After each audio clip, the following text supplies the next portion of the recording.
എല്ലാവർക്കും നമ്മുടെ പുതിയ വീട്ടിലേക്ക് സ്വാഗതം.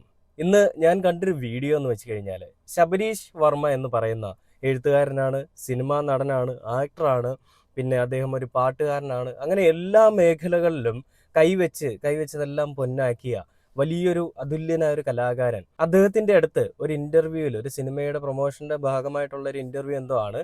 അതിൽ ഏഷ്യാനെറ്റ് ന്യൂസിൽ ഒരു അവതാരകൻ ചോദിക്കുന്ന ഒരു ചോദ്യമാണ് ശ്രദ്ധേയമായിട്ടുള്ളത്. അതായത് നമുക്കറിയാം, ഈ ഒരു അവാർഡ് ദാന ചടങ്ങുകളിൽ അല്ല അവാർഡ് കൊടുത്തതിന് പിന്നാലെ വലിയ രീതിയിലുള്ള ആരോപണങ്ങളും പ്രത്യാരോപണങ്ങളും ഒക്കെയാണ് സംഘികളുടെ ഭാഗത്തു നിന്നും മെഴുകലുകളും എല്ലാം വന്നുകൊണ്ടിരിക്കുന്നത്. സംഘികൾ പലയിടങ്ങളിലും വീണ്ടും സ്പ്രെഡായി കിടക്കുന്നു എന്നുള്ളതിൻ്റെയും ജാതീയ ബോധവും പേറി ജീവിക്കുന്ന ഒരു കൂട്ടം ജനത നമ്മുടെ സമൂഹത്തിൽ വീണ്ടും ഉണ്ടല്ലോ എന്നുള്ളതിൻ്റെയും ഒക്കെ ഒരു ഉദാഹരണമാണ് നമ്മളവിടെ കാണുന്നത്. അപ്പം അങ്ങനെ വേടൻ എന്ന് പറയുന്നവന് എന്തിന് അവാർഡ് കൊടുത്തു? വേടൻ എന്ന് പറയുന്ന പെണ്ണിനെ, അല്ലെ സ്ത്രീകളുടെ മാനത്തിനെ മാനിക്കാത്ത, അവരുടെ മാനത്തിന് വില കൊടുക്കാത്ത ഒരു മനുഷ്യൻ, അങ്ങനെയുള്ള ഒരാൾക്ക് അവാർഡ് കൊടുക്കുന്നത് കൊണ്ട് എന്താണ് നിങ്ങൾ സമൂഹത്തിന് പ്രതിനിധാനം ചെയ്യുന്നതെന്ന് സർക്കാരിൻ്റെ അടുത്തൊക്കെ ചോദിച്ചുകൊണ്ടൊക്കെയാണ് പല ആളുകളും എന്ന് പറയാൻ സാധിക്കത്തില്ല, സംഘിമിത്രങ്ങൾ രംഗത്തേക്ക് വന്നിരിക്കുന്നത്. അങ്ങനെ സംഘികൾ വന്ന് മെഴുകുന്നതിന്റെ ഫലമായിട്ട് പല കോണുകളിൽ നിന്നും പല രീതിയിലുള്ള ആരോപണങ്ങളും ഉണ്ടാവുന്നുണ്ട്.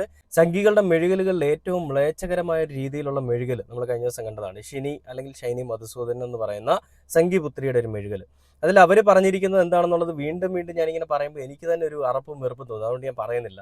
അവരുദ്ദേശിച്ചിരിക്കുന്നത് വേടന്റെ പിതൃത്വവും മാതൃത്വവും എല്ലാം ഈ അലക്ഷ്യമായ രീതിയിൽ ഉണ്ടായതാണെന്നുള്ളതാണ്. അതായത് വേടൻ റെയിൽവേ സ്റ്റേഷനിലോ അല്ലെ പബ്ലിക് ടോയ്ലറ്റിൽ നിന്നൊക്കെ ഉണ്ടായതാണെന്നാണ് അവർ പറയുന്നത്. അവരുണ്ടായ രീതിയെപ്പറ്റി അവരെടുത്തങ്ങ് പറയുന്നതാണ്. മറ്റുള്ളവരും അങ്ങനെ ആവണം എന്നുള്ളൊരു ആഗ്രഹം, അതിനെ നമ്മൾ ആ രീതി കണ്ടാൽ മതി. കൂടുതൽ നമ്മൾ അതിന് വറീഡാവാൻ പോകണ്ട. വേടനും അതിനൊരു വില കൊടുക്കുന്നില്ല, വേടൻ അത് മൈൻഡേ ചെയ്യുന്നില്ല എന്നുള്ളതാണ് നമ്മളവിടെ കാണുന്നത്. അപ്പം അങ്ങനെ ഇരിക്കെ ഈ ഒരു വിഷയങ്ങളിൽ ശബരീഷ് വർമ്മയുടെ ഒരു പ്രതികരണം കൂടി വന്നിരിക്കുകയാണ്. നമുക്ക് ആ ഒരു വീഡിയോ കണ്ടിട്ട് ബാക്കി വീഡിയോയിലേക്ക് വരാം. വേടനോടുള്ള അതൃപ്തി തന്തവൈബാണെന്ന് പറഞ്ഞുകൊണ്ടാണ് ഒരു വീഡിയോ തുടങ്ങിയിരിക്കുന്നത്. നമുക്ക് ആ വീഡിയോ കണ്ടിട്ട് ബാക്കി വീഡിയോയിലേക്ക് പോകാം. ലിറിസിസ്റ്റ് ആണല്ലോ, അതിന്റെ ബേസിൽ ഒരു കാര്യം ചോദിക്കണം എന്ന് എനിക്കുണ്ട്. അതായത് സംസ്ഥാന അവാർഡ് ലഭിച്ചത് വേടനാണ്. അപ്പൊ അദ്ദേഹത്തിന് അവാർഡ് കൊടുത്തപ്പോൾ ഒരുപാട് ആളുകൾ വിമർശനങ്ങളായിട്ട് കമന്റുകളൊക്കെ, കുടിച്ചക്കള്ള് കള്ളമൊന്നും പറയില്ല, ഈ കുടിച്ചക്കള്ള് കള്ളമൊന്നും പറയില്ലടാ എന്നുള്ള വരിയെ എടുത്തിട്ട് കുറെ ആളുകൾ പറഞ്ഞു വയലാറിനും പി ഭാസ്കരനും ഒക്കെ കിട്ടിയ അവാർഡാണ് ഇത്, ഈ വരികൾക്കാണോ കിട്ടേണ്ടതെന്ന് പറഞ്ഞിട്ട് ഒരുപാട് വിമർശനങ്ങളായിട്ട് വന്നു. അവിടുത്തെ പ്രകാശ് രാജ് ഉൾപ്പെടെയുള്ള സമിതി പറഞ്ഞത്, അതായത് ഇത് പുതിയ കാലത്തിന്റെ പ്രതിഷേധവും സംഗീതവും ഒക്കെയാണ് റാപ്പ്, അതിനകത്ത് വിയർപ്പ് തുന്നിയിട്ട കുപ്പായം എന്നുള്ള വരികൾ ഉൾപ്പെടെ ഉണ്ട് എന്നുള്ളതാണ് പറഞ്ഞത്. പക്ഷെ അപ്പുറത്ത് ഇപ്പോഴും ആ ലിറിസിസ്റ്റ് എന്ന് പറയുമ്പോൾ വളരെ നല്ല മലയാളം അങ്ങനെ ഉപയോഗിക്കണം എന്നുള്ള ഒരു പക്ഷവും ഉണ്ട്, നിലനിൽക്കുന്നുണ്ട്. ശരിക്കും ഈ ഒരു അങ്ങനെയുള്ള ഒരു അവാർഡ് ദാനത്തിന് ഒരു ലിറിസിസ്റ്റ് എന്നുള്ള രീതിയിൽ ശബരീഷ് നോക്കി പഴയ പോലെ തന്നെ വേണം ഇപ്പോഴും എന്നുള്ളത് വാദിക്കുന്നതിനാണ് നമ്മൾ തന്ത വൈബ് എന്ന് പറയുന്നത്. ഒരിക്കലുമില്ല. കാലത്തിനനുസരിച്ചിട്ട് ഈ പണ്ട് എന്ന് പറഞ്ഞാൽ മലയാളം എപ്പോഴാണ് ഈ പറയുന്ന പോലെ ആയത്? മലയാളം എപ്പോഴാണ് എഴുതാൻ തുടങ്ങിയത്? മലയാളം എപ്പോഴാണ് തമിഴിൽ നിന്ന് മാറി മലയാളമായത്? ഇപ്പോഴും മാറിയിട്ടുണ്ടോ? തമിഴും സംസ്കൃത വാക്കുകളും ഇംഗ്ലീഷും പോർച്ചുഗീസും ഒക്കെ ചേർന്നാണ് നമ്മൾ മലയാളം സംസാരിക്കുന്നത്. അത് ഇങ്ങനെ മാത്രമേ എഴുതാൻ പാടുള്ളൂ എന്ന് പറഞ്ഞ് വാശി പിടിക്കുന്നത് ഒരിക്കലും ഞാൻ സമ്മതിക്കില്ല. ഇപ്പോ ഉള്ള കാലഘട്ടത്തിൽ ഏറ്റവും ഭംഗിയായിട്ട് എഴുതുന്ന ഒരുപാട് ലിറിസിസ്റ്റുകളുണ്ട്. അതില് ഒരു സ്റ്റൈലില് ഭയങ്കര ഗംഭീരമായിട്ട് എഴുതുന്ന ഒരാൾ തന്നെയാണ് വേടൻ. വേടനത് കിട്ടിയതിൽ എനിക്ക് വളരെ വളരെ വളരെ സന്തോഷം മാത്രമേ ഉള്ളൂ. അത് അങ്ങനെ എഴുതുന്നത് എന്താ കുഴപ്പം? ആ പറയുന്ന കണ്ടന്റ് മാത്രം നോക്കിയാൽ മതി. എന്തിനാ ഭാഷയെ നോക്കുന്നേ? നമ്മള് ഇപ്പം വളരെ സിമ്പിൾ ആയിട്ടല്ലേ കുഞ്ഞുണ്ണി മാഷൊക്കെ കവിത പറഞ്ഞിരുന്നത്. കുഞ്ഞുണ്ണി മാഷിനോട് വിളിച്ചെന്ന് പറയൂ, എന്തിനാ ഇങ്ങനെ എഴുതുന്നത്? വായിച്ചില്ലെങ്കിൽ വളയും എന്ന് പറഞ്ഞ ഇത് അങ്ങനെയാണോ പറയേണ്ടത്? എന്തുകൊണ്ട് ചോദിച്ചില്ല? ഈസി ആയിട്ടുള്ള പച്ച മലയാളത്തിലല്ലേ ചെയ്തിരുന്നേ. അതിന്റെ ഒരു കഥ തന്നെയുണ്ടല്ലോ. മറ്റേ പൂന്താനം ജ്ഞാനപ്പാനെ എഴുതി കഴിഞ്ഞിട്ട് ഇത് മേൽപ്പത്തൂരിന്റെ അടുത്ത് കൊണ്ടുപോയിട്ട്, മേൽപ്പത്തൂരിൽ ഞാൻ മലയാളം നോക്കാറില്ല, സംസ്കൃതത്തിൽ എഴുതി കൊണ്ടുവരും എന്ന് പറയുമ്പോൾ അന്ന് ഗുരുവായൂരപ്പൻ വിളിച്ചിട്ട് എനിക്ക് നിന്റെ വിഭക്തിയെക്കാളും പൂന്താനത്തിന്റെ ഭക്തിയാണ് എനിക്ക് ഇഷ്ടം. കണ്ടന്റാണ് ഇത്, അന്നേ ഉള്ളൊരു കഥയാണ് ഇത്. പണ്ടേ ഇത് സംസാരിക്കപ്പെട്ടിട്ടുണ്ട്, ഇന്നും സംസാരിക്കും, ചിലപ്പോൾ ഇനിയും സംസാരിക്കുമായിരിക്കാം. കണ്ടില്ലേ, വേടനെ പറ്റി അർഹതയും യോഗ്യതയും ഉള്ള ഒരു കലാകാരന്റെ കൂട്ടത്തിൽ തന്നെ ഉള്ള, അല്ലെങ്കിൽ ഒരു കലാകാരൻ തന്നെ പറയുന്ന ഒരു മറുപടിയാണ് നമ്മൾ കാണുന്നത്. ഒരു കലയുമില്ലാത്ത, കലാബോധം എന്ന് പറയുന്ന സാധനം തൊട്ട് തീണ്ടിയിട്ടില്ലാത്ത, ഈ വാ തുറന്നാൽ അസഭ്യം മാത്രം പറയുന്ന ഒരു സ്ത്രീയായിട്ടുള്ള ഷിനി, നിനക്ക് എന്ത് യോഗ്യതയാണ് വേടനെ കുറ്റം പറയാനുള്ളത്? സംഘീപുത്രിയാണെന്നുള്ളൊരു യോഗ്യതയാണ് നിങ്ങൾ കാണുന്നതെന്നുണ്ടെങ്കിൽ, അതിനെയാണ് നിങ്ങൾ വലിയൊരു കാര്യമായിട്ട് കാണുന്നതെന്നുണ്ടെങ്കിൽ, അതൊക്കെ നിങ്ങളുടെ സംഘികളുടെ ഇടയിലേക്ക് വെച്ചാൽ മതി, നിങ്ങളുടെ ഈ സംഘികളുടെ ഓഫീസിലൊക്കെ വെച്ചാൽ മതി. അല്ലാതെ കേരളത്തിലേക്ക് വന്നിട്ട് കേരളത്തിലെ ജനങ്ങൾ കഴുതകളാണ്, സർക്കാർ വിഡ്ഢികളാണ്, അങ്ങനെയുള്ളവരാണ് ഈ വേടൻ അവാർഡ് കൊടുത്തത് എന്നൊക്കെ പറയുന്ന ആ മ്ലേച്ഛകരമായ ചിന്താഗതിയൊക്കെ നിങ്ങൾ മാറ്റുക. മാറ്റിയില്ലെങ്കിൽ നിങ്ങളെ കേരളത്തിലുള്ള ജനങ്ങൾ നല്ല പഞ്ഞിക്കിട്ട് മാറ്റും എന്നുള്ളൊരു കാര്യത്തിൽ യാതൊരു സംശയമില്ല. അപ്പോൾ ഈ രീതിയിൽ പറയുന്നതിൻ്റെ പേരിൽ എനിക്കെതിരെ എന്തെങ്കിലുമൊക്കെ വരാം. എന്ത് വന്നാലും ഞാൻ പറയാനുള്ളത് പറയും. ഇങ്ങനെയുള്ള ആളുകളെ ഞാൻ സംഘികളെന്ന് പറഞ്ഞുകൊണ്ട് സംഘിവൽക്കരിക്കുന്നതല്ല. ശരിക്കും ഇവർ സംഘികൾ തന്നെയാണ്. അങ്ങനെയുള്ള സംഘികൾ തന്നെയാണ് വേടനെതിരെ സംസാരിക്കുന്നത്. ശീതളസം എന്ന് പറയുന്ന ചാനലും അതേപോലെ ഷിനി മധുസൂദനും ഈ സത്യഭാമയും ഇവരെല്ലാം സംഘികളുടെ ഒരു പുത്രിയാണ്. അങ്ങനെയുണ്ടായ സംഘികൾക്കുണ്ടായ ഒരാൾ വന്നിട്ട് വേടനെ കുറ്റം പറയുമ്പോൾ നമുക്ക് കൈയും കെട്ടി നോക്കിയിരിക്കാൻ പറ്റില്ല. അത് വസ്തുതാ വിരുദ്ധമാണെന്നുണ്ടെങ്കിൽ നമ്മൾ പ്രതികരിക്കും. വസ്തുതയ്ക്ക് നിരക്കുന്നതാണ് അല്ലെങ്കിൽ വസ്തുതാപരമാണെന്നുണ്ടെങ്കിൽ നമ്മൾ അതിനെ വിമർശിക്കേണ്ട ആവശ്യമൊന്നുമില്ല. അവർ പറയുന്നത് സത്യമാണെന്നുള്ള രീതിയിൽ നമുക്ക് ഇരിക്കാം. എന്നാൽ ഒരു കാര്യവും ഇല്ലാത്ത കാര്യം എടുത്തുകൊണ്ട് ഈ കേസ് ഇപ്പോഴും കോടതിയിൽ കിടക്കുകയാണെന്ന് പറഞ്ഞുകൊണ്ട് വേടനെതിരെ വലിയ രീതിയിലുള്ള ആരോപണങ്ങളാണ് ഇവർ കൊണ്ടുവരുന്നത്. അങ്ങനെയെങ്കിൽ എത്രയോ ആളുകളുടെ പേരിൽ എത്രയോ കേസുകൾ കിടക്കുന്നു. എന്തെങ്കിലും ലോജിക് ഉണ്ടോ? കേസ് കോടതിയിൽ കിടന്നാൽ പോരാ ചേച്ചി. ആ കേസിന് എന്തെങ്കിലും ഒരു തുമ്പ് കണ്ടെത്തി ആ കേസിന് ആസ്പദമായ സംഭവങ്ങളുടെ അടിസ്ഥാനത്തിൽ വേടനെ അറസ്റ്റ് ചെയ്യാൻ സാധിക്കുന്നുണ്ടെങ്കിൽ മാത്രമേ വേടൻ കുറ്റക്കാരനാണെന്ന് പറയാൻ പറ്റൂ. ഇപ്പോഴും വേടനെ അറസ്റ്റ് ചെയ്യുന്നില്ല. എന്തുകൊണ്ടാണ്?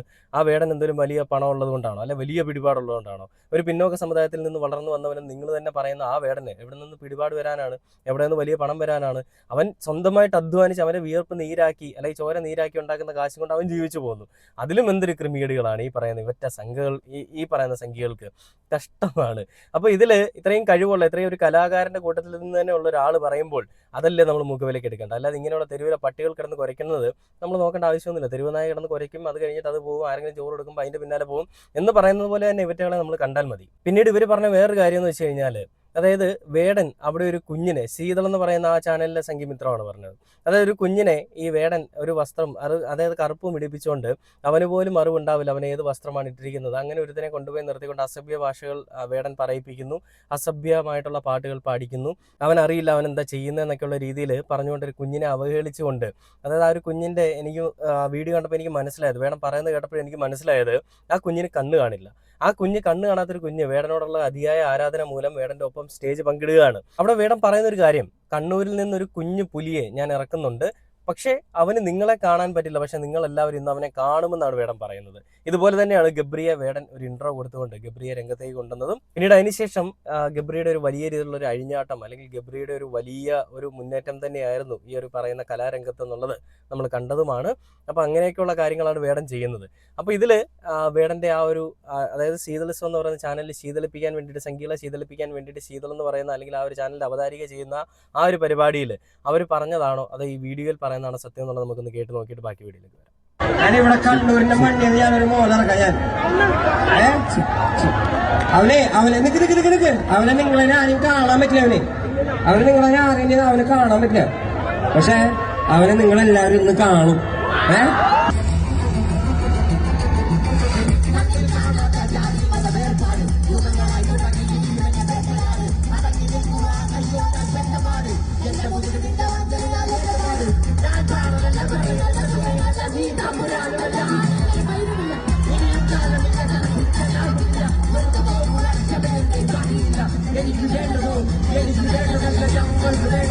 ഇതാണ് ആ കുഞ്ഞ് പാടുന്നത്.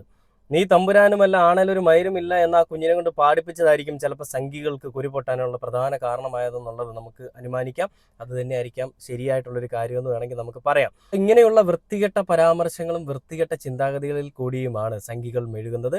സോഷ്യൽ മീഡിയയിൽ മെഴുകാൻ വേണ്ടി ഒരു സംഘികളുടെ കൂട്ടം, അല്ലാതെ പുറത്തിരുന്ന് മെഴുകാൻ വേണ്ടി വേറെ സംഘികളുടെ കൂട്ടം, ഇങ്ങനെയൊക്കെയുള്ള സംഘിക്കൂട്ടൻ അല്ലെങ്കിൽ സംഘിക്കുട്ടന്മാരാണ് ഈ രീതിയിലുള്ള വൃത്തികെട്ട പരാമർശമായിട്ട് രംഗത്തേക്ക് വരുന്നത്. എന്ത് തന്നെയാണെന്നുണ്ടെങ്കിലും ആ വേടനെ അംഗീകരിക്കുന്ന ഒരു ജനം അല്ലെങ്കിൽ ഒരു ജനക്കൂട്ടം നമ്മുടെ സമൂഹത്തിലുണ്ടെന്നുള്ളത് കാണുമ്പോഴും കേൾക്കുമ്പോഴും വളരെയധികം സന്തോഷം തന്നെയാണ്. ഈ ഒരു ഇതേ സെയിം സിറ്റുവേഷൻ അല്ലെ സിനാരിയോ കാണുമ്പോൾ തന്നെയാണ് ഇങ്ങനെയുള്ള സംഖ്യകളുടെ ഉള്ളിലെയും കുരു ഇങ്ങനെ പൊട്ടുന്നത്. അങ്ങനെ പൊട്ടി അതൊരു പരിധിയിൽ കൂടുതൽ പൊട്ടിക്കൊണ്ടിരിക്കുകയാണ് ഇപ്പോൾ ഓരോ ദിവസം കഴിയുന്തോറും. എന്നിട്ടും അതിൻ്റെ ശമനം വരുന്നില്ല. ഇതിന് മാത്രം പൊട്ടാൻ എവിടെ നിന്നാണ് ഈ കുരു ഉണ്ടാകുന്നതെന്നാണ് ഞാൻ ഈ ആലോചിക്കുന്നത്. എന്തുതന്നെയാണെങ്കിലും ശബരീഷ് വർമ്മ പറഞ്ഞിരിക്കുന്ന ഒരു കാര്യം, അദ്ദേഹത്തിൻ്റെ സ്റ്റേറ്റ്മെൻറ്റ് വളരെ അർത്ഥവത്തായിട്ടുള്ളതാണ്, അല്ലെ വളരെ സത്യസന്ധമായിട്ടുള്ള സ്റ്റേറ്റ്മെൻ്റ് ആണ്. ഇങ്ങനെയുള്ള പരാമർശങ്ങളൊക്കെ നമ്മൾ അംഗീകരിക്കുക തന്നെ വേണം. അതുകൊണ്ട് തന്നെയാണ് ഈ ഒരു വീഡിയോ നിങ്ങളിലേക്ക് എത്തിക്കാനായിട്ട് ഞാനൊരു വീഡിയോ ആയിട്ട് വന്നത്. അപ്പോൾ വീണ്ടും പുതിയൊരു വീഡിയോയിൽ കാണാം. Okay, by.